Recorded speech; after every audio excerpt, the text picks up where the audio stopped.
I took my shahada and I became a Muslim today.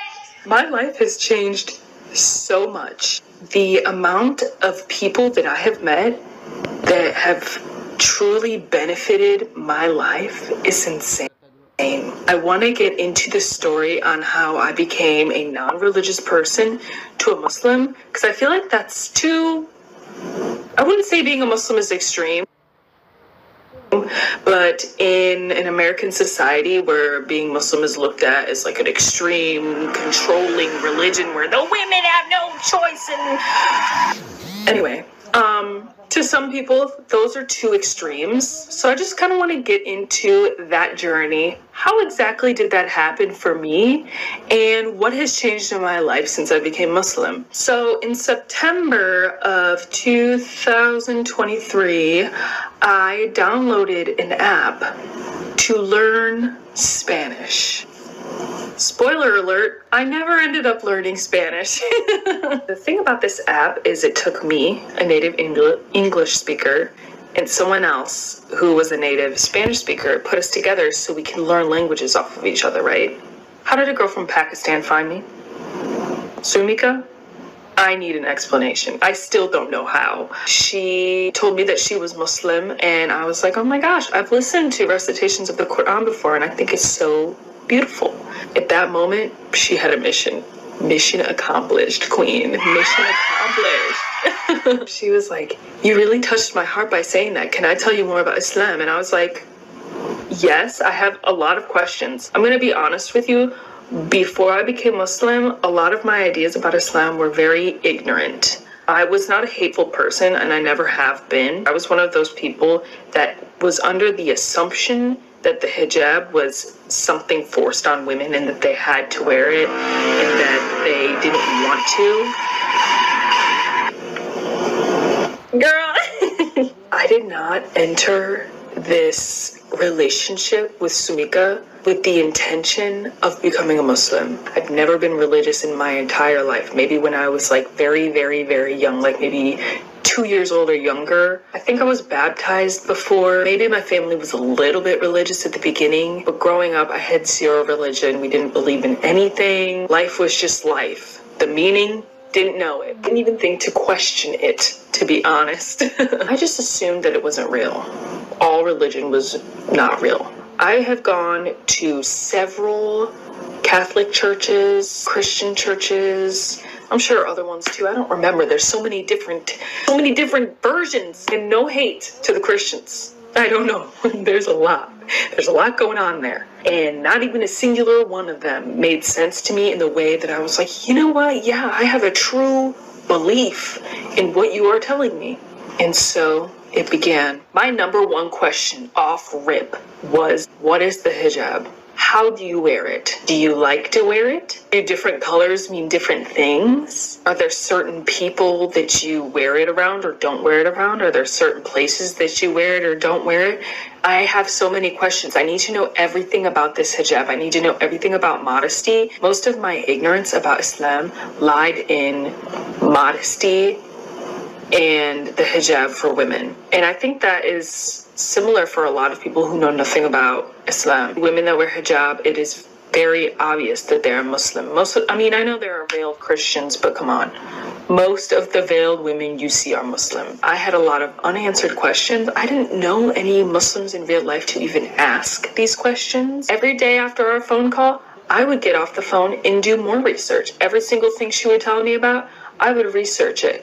I know the internet isn't the most credible place to do your research about Islam, but to be honest, there were some things that weren't necessarily accurate, but it got me where I needed to be. And I think every single passing day, I had grown more interested in Islam. I started to identify with being Muslim, and I'd never admitted it out loud to myself until maybe it was a few days after October 7th. I don't remember exactly what the day was, but I'm at work and one of my family members texts me because I had been very open about being pro-Palestine. At that time, a lot of Americans were not willing to say anything. The fact that I was so vocal about it, it was catching my family members' attention, and they were a little bit worried about me because they did not, and I still don't know if they know the true story of what's going on there. One of my family members texted me saying, "You're getting your information from the wrong place. There's two sides to every story."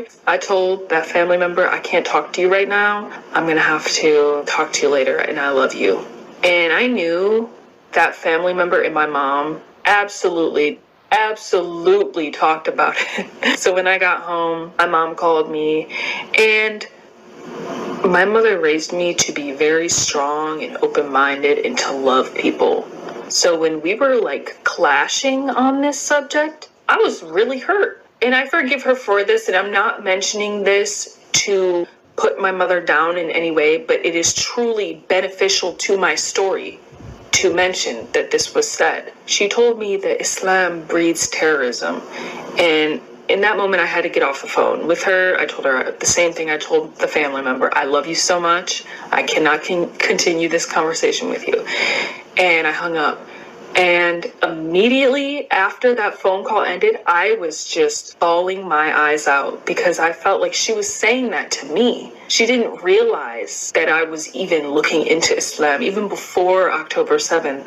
Anyone who could say something like that has no idea what they're talking about. And it really hurt me. So I rushed to my room. Tears are just streaming out of my face. I don't know what pushed me to do this, but I took my phone out and started making a TikTok basically saying, any Muslim women in my area, please reach out to me. I'm not Muslim, but I want to be so bad. This is something I don't think I can do by myself, and I need help. I'm so happy I did post that video. It ended up introducing me to 3 beautiful women who took me to do my shahada probably a couple days after. I don't even remember. So I meet up with them. Lovely people. They answer any of the questions I have. Of course, they have questions about me, and they're like, do you want to go to the mosque today and take your shahada? My number one goal in meeting you women today was going to the mosque. So the fact that they asked me that, I was like, yes. And they were like, can we record it? I'm not a shy person, as you can see. So I was like, absolutely. I'm going to want to cherish that memory. So of course you can record it.